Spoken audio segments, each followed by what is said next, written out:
जय श्री राम प्रेमी भक्तों, निरंतर नाम जप से क्या होता है, निरंतर नाम जप करने से हमारे अंदर क्या बदलाव आता है और क्या हमें फल की प्राप्ति होती है, आज के वीडियो में हम यही जानेंगे।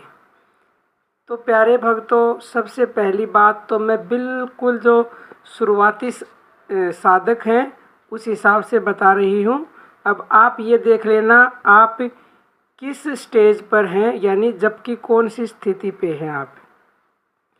सबसे पहले आता है वाणी के द्वारा बोलकर नाम का, भगवान के नाम का या गुरु मंत्र का जप करना।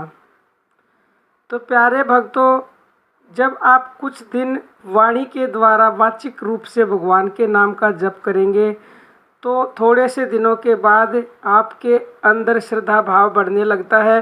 फिर वो नाम जप अपने आप आपका छूट जाएगा। जैसे पहली सीढ़ी पे चढ़ते हैं, फिर दूसरी पे चढ़ते हैं तो पहली छूट जाएगी और दूसरी पे आप पहुंच जाओगे। जैसे पहली क्लास पास करके दूसरी में जाने पर पहली छूट जाती है, वो आपको खुद ही पता चल जाएगा। फिर जब आप उपांशु जप पे आ जाओगे, उपांशु जप होता है जीभ हल्की हल्की हिलती है, होठ हल्के फुल्के हलते दिखाई दे सकते हैं लेकिन आवाज़ बाहर नहीं आएगी, आपके अंदर ही अंदर जीभ उठ के जाप होता है, इसको बोलते हैं उपांशु जप। ऐसे ही कुछ दिनों के बाद उपांशु जप अपने आप छूट जाएगा। फिर आता है मानसिक जप। प्यारे भक्तों, मानसिक जप के आश्चर्यचकित लाभ मिलते हैं मानसिक जप के करने से।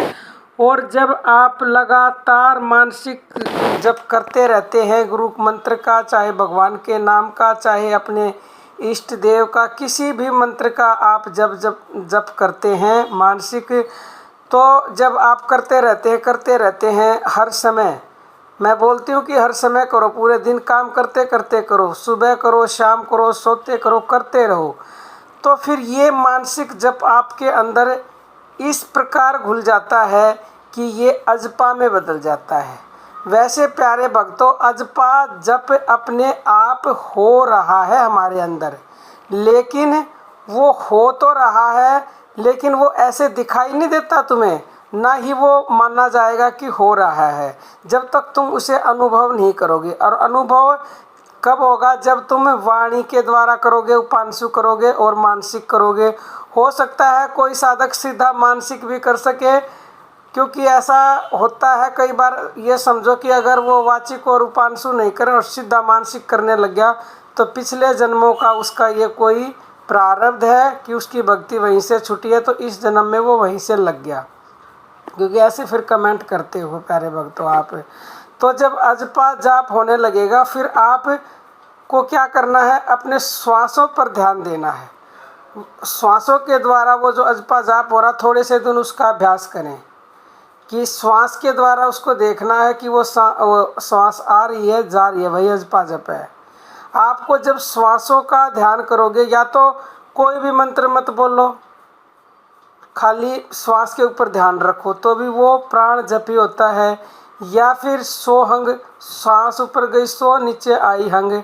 या फिर उस समय आप राम का भी कर सकते हो, नहीं तो राम नाम का जब तो आप मानसिक और उपांशु में कर चुके हो तो आप खाली श्वासों का ही ध्यान कर सकते हैं, कोई भी इसमें आपत्ति नहीं। लेकिन अगर आप श्वासों का ध्यान ऐसे नहीं कर पाते तो आई गई श्वास के साथ जिस भी भगवान को आप मानते हैं उसी के नाम को जोड़ के और श्वासों के ऊपर ध्यान रख सकते हैं। फिर कुछ दिनों तक आप ऐसे ही करें श्वासों का जप, उसके बाद ये भी अपने आप छूट जाएगा, मतलब आपके अंदर इस प्रकार घुल जाएगा। तो प्यारे भक्तों, फिर ये जप अपने आप ही आपके अंदर होता रहेगा, आपको करने की जरूरत ही नहीं पड़ेगी। तो प्यारे भक्तों, निरंतर नाम जप से यही फायदा होता है। अगर आप बीच में छोड़ दोगे तो आप अजपा तक कभी पहुंच ही नहीं पाओगे, और जब तक अजपा तक नहीं पहुंचोगे फिर आप आगे की सीढ़ी पे नहीं जा पाओगे। तो प्यारे भक्तों, निरंतर नाम जप करने से ही ये सब होगा। आपके रोम रोम में भगवान बस जाएंगे, उसका नाम बस जाएगा। तो प्यारे भक्तों, ऐसे बिरले ही भक्त होते हैं और जो इस प्रकार नाम का जप करता है ये नारद भक्ति सूत्र में भी लिखा है कि जब निरंतर जो नाम जप करता रहता है तो वो फिर स्थिति में पहुंच जाता है कि अपने संपूर्ण कर्म परमात्मा के अर्पण करके प्रतिपल उसे स्मरण रखना और क्षण भर की भी विस्मृति से मणिहीन सर्प या जल से निकाली हुई मछली की भांति परम व्याकुल होकर तड़पने लगना उसका स्वभाव बन जाता है। उसकी दृष्टि में एकमात्र परमात्मा ही उसका परम जीवन, परम धन, परम आश्रय, परम गति और परम लक्ष्य रह जाता है। प्रतिपल उसके नाम गुणों का चिंतन करना, उसके प्रेम में ही तन्मय होकर रहना, बाह्य ज्ञान भूलकर परमात्मा के प्रेम में ही मग्न हो जाना, परम उल्लास से प्रेम में झूमना, यही उसकी दिनचर्या बन जाती है।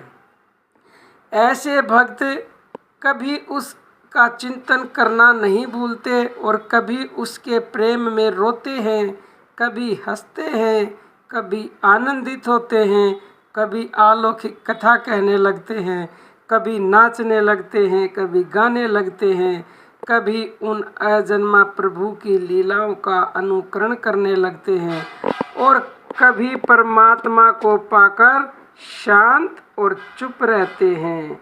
तो प्यारे भक्तों, निरंतर नाम जप से ही होगा ये स्थिति।